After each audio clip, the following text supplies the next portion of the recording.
Welcome everyone to another episode of Recovering from Religion's Faces of RfR. I'm Eric Wells. I am the support group director, and we do this on occasion. We talk to some of the volunteers who are helping us out at RfR, and to kind of get an idea of why they joined and what they get out of volunteering, and just to get to know them. So today we have got another fantastic volunteer. I'm very, very excited to talk to her. Gwen, welcome today. Hi, thank you. Hi. So what's your name? I'm Gwen Blodgett, and I'm in Florida, and I'm happy to be here. Yeah, I love it. And what part of Recovering from Religion do you volunteer for? I work with the Helpline area. I help out. Right now, I'm working on a project to improve how we handle volunteers and some of that. So I'm technically the project manager on that. But once I free up from that, I'll come back and start doing more chats and helping with the admin stuff of the Helpline. Yeah, we talked a little bit with Chris Boothman on an earlier episode, and he got to let us know a little bit about what RfR 3.0 is and kind of his view of it. And so I'd love to get into that with you a little later on if you want. Absolutely. And so basically my role is to keep Chris in line. He does need a wrangler along with the other folks who are volunteering with the IT. Yes. How long have you been volunteering with RfR? Just over a year. Okay, got it. Very cool. What do you do outside of RfR? Like, how do you make money? I work for an insurance agency. Well, an insurance company, but I work in sort of I manage an IT-ish area. We aren't technically IT, but we're responsible for software, procedures, audits, a lot of technical stuff. I spend a lot of time listening to technical type things and then solving problems. That's a big thing. You know. So you like to kind of solve problems. Yes, I do. Yeah, that's something that I really enjoy too, and I kind of took that into the construction industry for remodels. Kind of looking at like what do we have here, where does it need to go, and how do we get from point A to point B. So it's something that projects or problem solving is something I really enjoy. Yes, every day there's some new twist or challenge, and most of the time I can go, all right, guys, there's a solution waiting for us to find it. I love it. Sounds like you're pretty darn good at your job. Most days. What do you like doing in your free time? I like to dance. I like to swim. I like to exercise. I go walking in the morning with a group of ladies. I like to paint and garden and read and write and, I like to travel. Last year I was able to go to Japan. I went to Costa Rica. Yeah.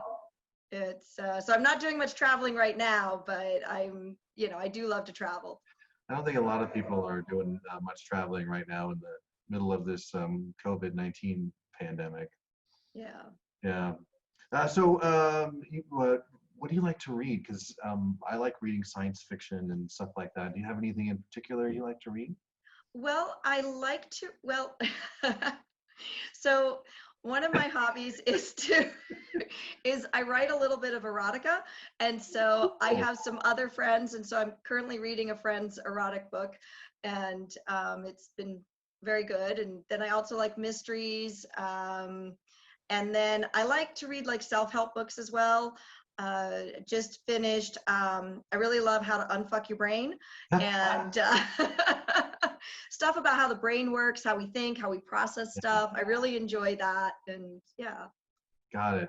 Now, kind of going back to RfR a little bit, have you ever been religious, and do you have a story behind that at all? Yes, so I drank the Kool-Aid. I was born into a religious family. My grandfather was a minister, and his father, and all the way back 9 generations.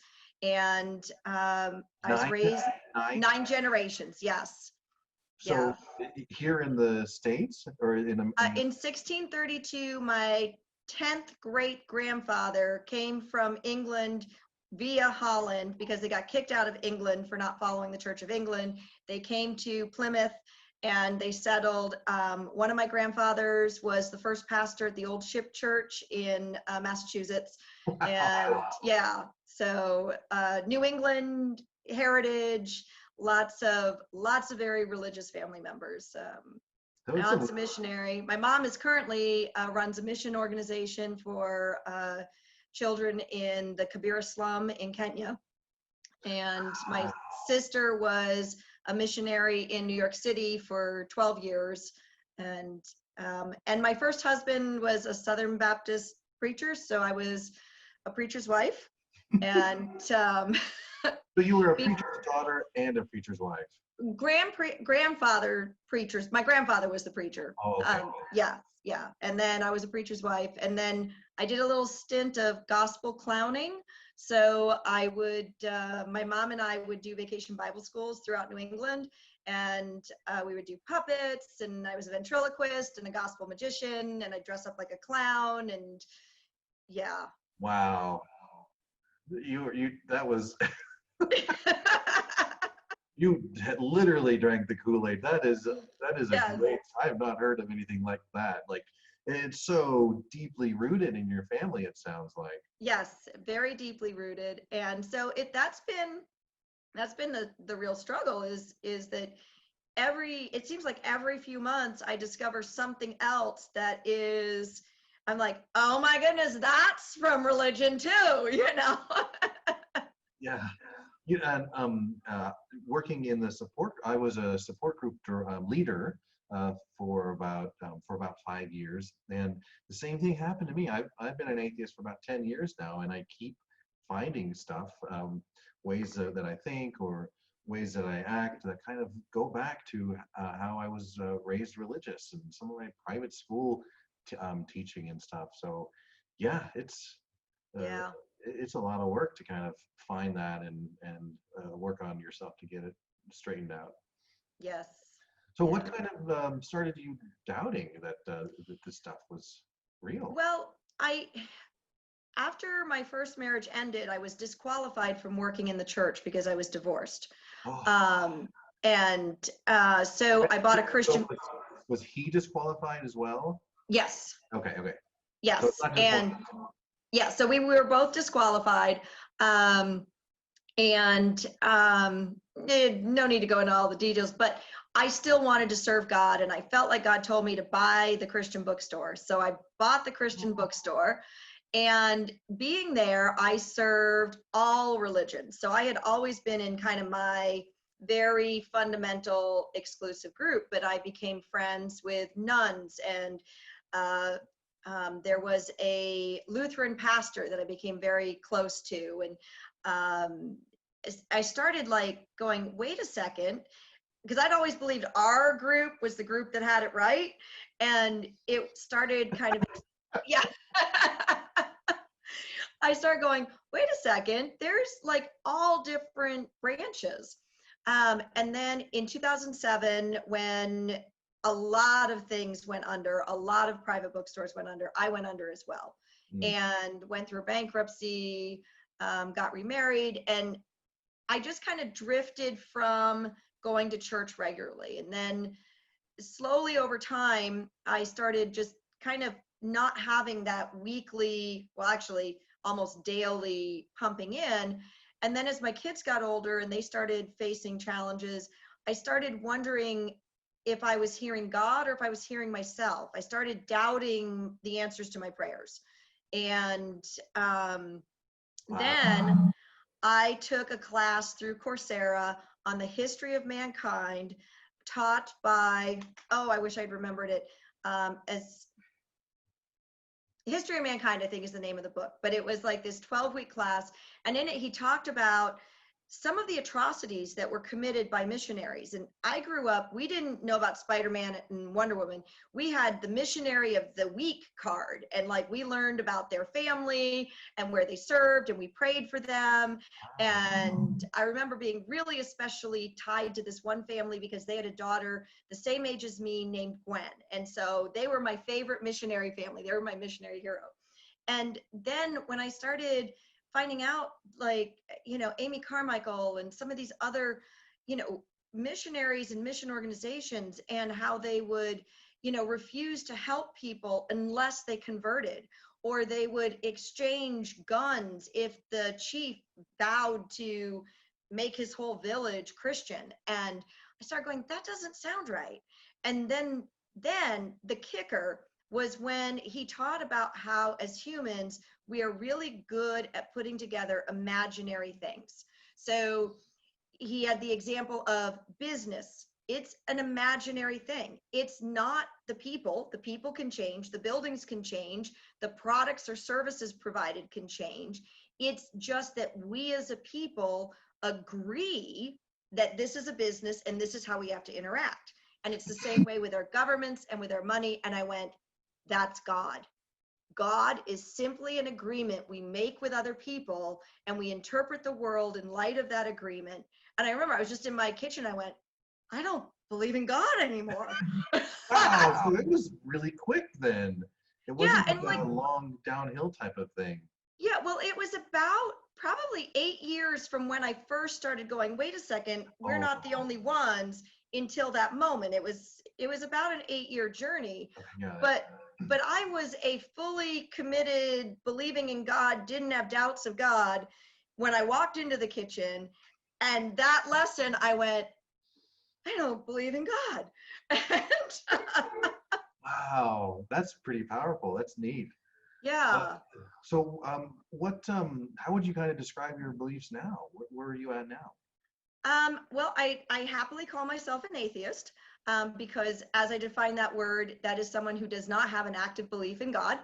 I don't know for certain that there isn't something supernatural or outside of ourselves, or, I sometimes love dabbling in the philosophy and are we a brain in a vat? And I'm getting a bot named after that. I'm calling it Viva. But it's this, I believe in humans. I believe in the power of connection. I believe in the spirit of moving forward and learning and seeking to be better tomorrow than you were today. And I do think that for many people, their God feels very real, because again, they're in a world where they've agreed with the other people in their world to interpret the world as though God is real, and so therefore God appears real. That's neat. I like that. Coming out of religion, what's been the hardest thing that you've had to kind of overcome from your old belief system to your new belief system? The biggest thing is learning to be an autonomous person that belongs to me. Oh. Yes. Yeah. And I highly recommend the RfR X on autonomy. But that was kind of good for you then. I can't even tell you how I have just like evolved another step because of that lesson. So cool to hear. Yeah. So all of my upbringing was the chief end of man is to serve God and make him known, and as a woman, my role was to support my husband, and I was to allow God to work and not try to change things, and I was to live as simply as possible so my money could go to the church so other people wouldn't go to hell, and my actions were responsible for other people's eternal destination. That's a really heavy burden, and you stop having your own hopes and dreams, and the more enlightened in Christianity you are, the more you dedicate everything about yourself to loving God. And so learning to love myself and to allow other people to be responsible for their own mistakes, and it not be because I wasn't good enough, or I didn't do enough, or I didn't give enough, or I didn't, whatever. And also learning to do the things I like to do. That's, at times it kind of freaks me out. I'm like, okay, who should I be making happy? Oh, me. I get to make me happy. That's so good to hear. And you sound kind of really free and excited to kind of discover yourself, it almost seems like. I really like me. I'm finding I like me. What's not to like, Gwen? Talk to me last week. I could have told you. So yeah, we've got all of those RFRX videos on the YouTube channel that you're kind of watching this on right now. And I think that was on the 15th of June. July, yeah, June. Thank you. Yeah. Yeah, We're not in July yet. Don't I rush know. us. It feels like this has been the longest year ever. It has. It really has. So have you watched it again? Like watched it? No, but it's on my list for this weekend. That's cool. Yeah. And I think I've told like 12 people, you gotta watch this. I love it. I thought it was a really good one too. Yes, Marie Delafont did such a fantastic job talking us through from almost like zero to really a good solid foundation of understanding autonomy and boundaries and consent too. The boundary thing is something I've got to work on. Yeah. Yeah. Well, again, there's this thing, is what you're saying no to really more important than someone spending eternity in hell? I mean, that's the way that they take away your boundaries with. Yeah. Yeah. Yeah. So how did you first hear about recovering from religion? Well, when I first realized I was an atheist, I Googled it and I found The Thinking Atheist. And in work, some of the best things I've learned have been at conventions. So I went, what's a convention near me that has something to do with atheism? And I managed to go to the Humanist Convention in Philadelphia. I believe it was 2014. And I believe it was there that I heard about Daryl Ray's books, The God Virus and Sex and God. And so I got those books. I read them twice. They both were so powerful. Really, really just like, again, this like whole level of, oh my goodness, you know? And and then I remember hearing in some of the podcasts I was listening to that you were coming up with the 1-800 I doubt it. And I was like, man, I wish I'd known about that. I don't doubt it anymore. And then I heard a call for volunteers, and I remember thinking, oh, someday I want to do that. But at the time, I still had a number of teenagers living at home, and I knew that I couldn't commit. And I also felt a little bit like maybe I hadn't been an atheist long enough to help other people. I have learned that is not true. Yeah, and you don't even really have to call yourself an atheist either to volunteer. Exactly. I think that is the coolest part about I'm going to jump ahead to something, but this is one of the coolest things I love about RfR is that even though a lot of us are atheists, we are not in the business of making atheists. We are in the business of helping people whose lives have been harmed by religion in some form. And if people want to still be religious, if religion still works for them, we're not there to say you shouldn't be religious. We're there to say you need to make sure you're healthy, that you're caring for yourself, that you're thinking for yourself, and you're finding your best path. And I absolutely love that. And yeah, sometimes it's tempting if you're doing a chat or you're talking to someone and you're like, oh, if they could just give up this religious concept, maybe, you know, but that's not where we're at. We're about coming alongside people and helping them the best they can. And from being that neighbor who showed up at your door, yes, I did show up at your door with the Jesus video at Christmas. Oh, you were that one? I was that one, yes. So I love that I don't care. I don't care about your religious beliefs. I care about your emotional, mental, and physical well-being. Yeah. So when did you kind of start the process of start volunteering? So I was able to go to the Atheist Convention in Cincinnati in 2019. And I walked by the Recovering from Religion table and I got to meet Daryl Ray and I was like total fangirl. Oh my God, I loved your book. Was Gail Jordan there too, I think? Gail Jordan was there too. And then I met David because, well, I met some people at the bar and we got talking. And of course, if you tell people you were once a gospel clown, they're like, really? You know, so. And then I got talking and heard again more about recovering from religion. I got invited to a little a demo and got to meet Gail Jordan and a bunch of the staff and saw how it works. And I said, oh yeah, sign me up, sign me up. So I went back to my room, started reading. I was like, I've had a little too much to drink to fully process. I'll do it on the plane. So don't make these kinds of these volunteering decisions when you're drunk. Don't make those. Exactly.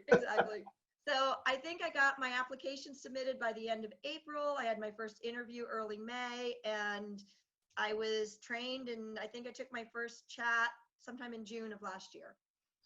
So you're coming up on, if not already past your 1-year anniversary here. Yep, just past 1 year. Oh, congratulations. That's so cool. I'll tell you, I love it. I love it. And so kind of before you kind of knew that we're not really in the business of deconverting or anything like that, or that we can, all sorts of folks, not just atheists, can join the be volunteers. Why did you really want to do this? Really, a big reason was I can remember counseling women to go back to abusive husbands. I remember I remember counseling kids to go back into abusive families. I remember sending people back into harmful, emotionally bad ways. I remember telling an 11-year-old girl who asked, what happens when girls like other girls? And telling her, God doesn't make people that way. Oh, Gwen. And I've been able, I still know that girl, and I was able to hug her and tell her, yes, people do get made that way, and I love you. And, you know, I just felt that it was a little something I could do. I know everything I did from what I understood in the indoctrination, and was always with a desire to help. But I want to give and help somebody. And I actually got to do a chat a little while ago with a preacher kid.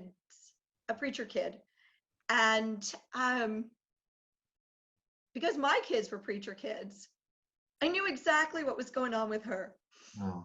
And I so wanted to just be like, oh, honey, I'm so sorry on behalf of your parents. I'm so sorry, you know.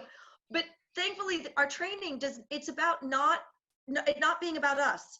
That conversation was about her and about helping her get to a place where she's going to be able to feel stronger and move into a place of safety for herself, and to help her gain confidence.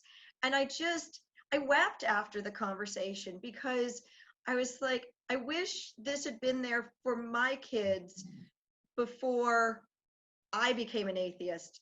My younger 2 kids had great reactions, though, I tell you. So my son was 17 when I told him, and I brought him to the humanist convention with me. He found sitting listening to lectures was boring, but he enjoyed getting away from school for a day. But he looked at me and he said, well, I'm glad you figured it out. And I went, what? I said, I remember you praying and saying your cubby verses. He says, I was just pretending. He says, I knew I needed to, because I haven't believed ever. And then I went to visit my daughter, who was already grown and had her own place. And I remember she was cooking at the table, and I said, honey, I need to tell you something. And she said, what? I said, I'm an atheist. And she just kind of like whipped around and she went, now? You couldn't have figured that out when I was a kid? Oh my gosh. So it sounds like those 2 kids kind of like knew what was going on and had to just pretend for as long as they were in the house. Yeah, well, the middle daughter, I think she was true blue for quite a while. And then as she grew up, it just kind of didn't have any importance for her. And yeah, so. That's a beautiful story. So it sounds like, you know, back in the day, you did the best that you thought you could with the information you had at the time. Yes. And now that you have new information, it sounds like you want to kind of undo some of that work that you did in the past. Yes. And especially because when I was 15, I went through a rough patch with the church, and I really doubted that God was good. And I really struggled, and I was this rebel kid, and all of New England was praying for this messed up kid, and I came out of that because of the choices I had made. I had some consequences, and I went, okay, God's real, and I just threw myself full into God. And I look back and I go, if I'd found Recovering from Religion's website back in the 80s and even been exposed to the idea that there might not even be a God, maybe my doubts would have gone there instead of causing me to double down. Yeah. So you touched a little bit on it, but what do you get out of the volunteering? What is it in for you? Well, one, I like, well, it's twofold. So one, I really do like helping other people, and I like the challenge of somebody coming, you getting a chat, or the project working with Chris. You get somebody who's got something they're struggling with, and through reflective listening, helping them find either the resources for them to move to the next step of their journey, or to make a realization or discovery about themselves. I really, really enjoy that. But It even sounds like it kind of goes back to the problem solving that stuff we yes, talked about earlier. yes, and being able to, and somebody might just be like, I had one chat where he was like, I don't believe anymore. I don't know how to make friends outside of church. And so I was able to say, well, what are some other things you like doing? How are, and I think, I don't know, I don't remember, maybe rock climbing, I was like, well, there's rock climbing groups on Meetup. And he's like, oh, and he's like, searching for ways to meet people about other things he cares about. And it was great because it was just reflective listening, and I knew it was helping solve a problem. Yeah, that's cool. Yeah. What was the second thing? The second thing is it helps me grow and shed some of that religious stuff as well. So as I'm learning more about the resources, as I'm watching other chats or doing chats of my own and seeing the discovery people are making, I'm learning, I'm growing, I'm, I just, again, I got to say, I think you get more out of this than you put in. I totally agree with that. Yeah. I've been doing this for 5 or so years now, and that is absolutely true. I put a lot into it, and I've been getting a lot out of it. Yeah, Yeah. yeah. Plus the relationships with the other volunteers, Yes. that I have made some really cool connections with people. Yeah, there's some really great people in the volunteer community here. That's for sure. Yes. What do you see for the future of your work with RfR? And like, what would keep you going? Well, I'm really excited about this RfR 3.0 and how we're going to be able to make it easier for people coming to the website to find their resource. We're going to be able to make it easier for us to know how to staff that chat line and the phone line so that we can be there for more people, and that we're going to be able to support our volunteers, because again, and I know it firsthand, sometimes these calls are heart-wrenching and you need some care for yourself afterwards. Sometimes they're a moment for you to be like, oh wow, I just grew myself, but being able to continue doing that, as the project wraps up, I see myself getting more active again in training and nurturing volunteers. I'm never going to stop taking chats and calls from time to time because it just is so, rewarding. But yeah, I can't see anything stopping me short of, I don't know, an electromagnetic pulse destroying the entire communication network on Earth. So I do read some sci-fi. So it sounds like you really have enjoyed what you started out doing with RfR. Yeah, you've kind of taken on another project, and maybe that's taken some time away from taking on some calls or some chats, but it's something that it's like that really basic part of why you joined RfR was, it seems like was what's going to keep you going and what you want to go back to. Yes, yeah. And I had a personal struggle recently, and another volunteer was just there for me, Mm. listened for an hour, and used reflective listening, which was great. It's somewhat nice, but then also like somewhat like scary to have some of the tools that you use just get used on yourself too. Yes. But Like, it I know what you're works. doing there. I know. Why shouldn't I be able to do this myself? Yeah. So I've got one final question for you. If you could travel back in time and talk to your past self, who would you talk to and what would you talk about? My 15-year-old me. And I would talk to 15-year-old me about the fact that the world is bigger than God and Satan, and that there are a lot of other ideas and viewpoints out there, and to keep exploring until I find what feels the most, what is the most true based on the evidence that's out there. Sounds like you were talking about you describe yourself at like the middle teens as kind of being like a rebellious person, and all of New England were praying for you. Do you feel like you were kind of on the verge of finding out that the world was bigger, or like was that kind of like a tipping point for you, or what Yeah, makes and you special? so at 15, I was a Bible quizzer, and so I would memorize books of the Bible, and I'd sit on these things and jump and answer questions. I was #1 in New England for a while. I still have my trophy too. You Um, do? That's so yeah, I do. I cool. still have my trophy. Um, it's a little lamp, because thy word is a lamp unto my feet and a light unto my path. Um, Like one of those oil lamps that Aladdin would run and run. yes, yeah, exactly. With a little scroll coming out of the top, because it's Oh, God's okay. word. Yeah, yeah.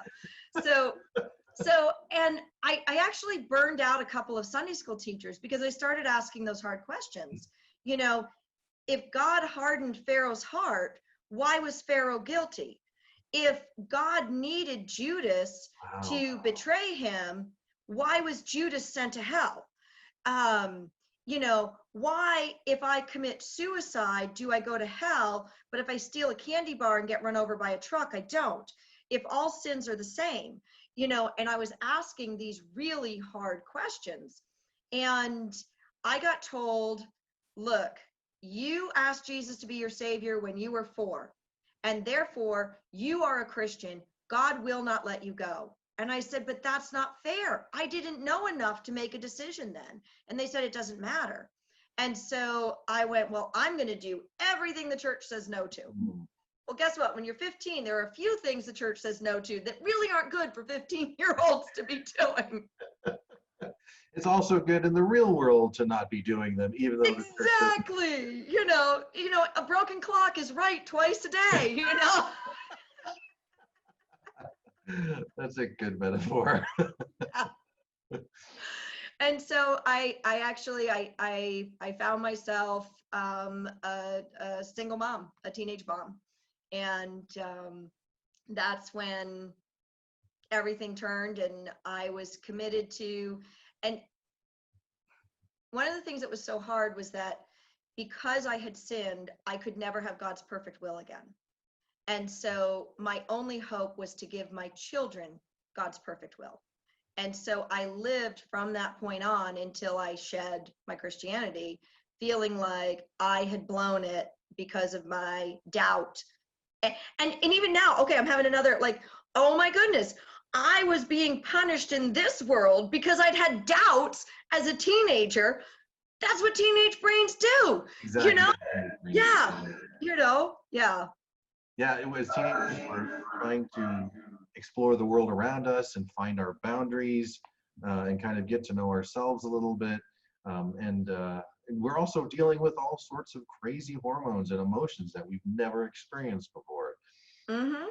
Yeah, it's a tough time for teenagers, especially when our religious upbringing kind of tells us that we begin to understand more that what it means to be imperfect or something like that, or bad or not worthy, and we kind of Right. I started to reject that, and it sounds like you kind of did too a little bit. I did. And then again, because of things that happened, Yeah.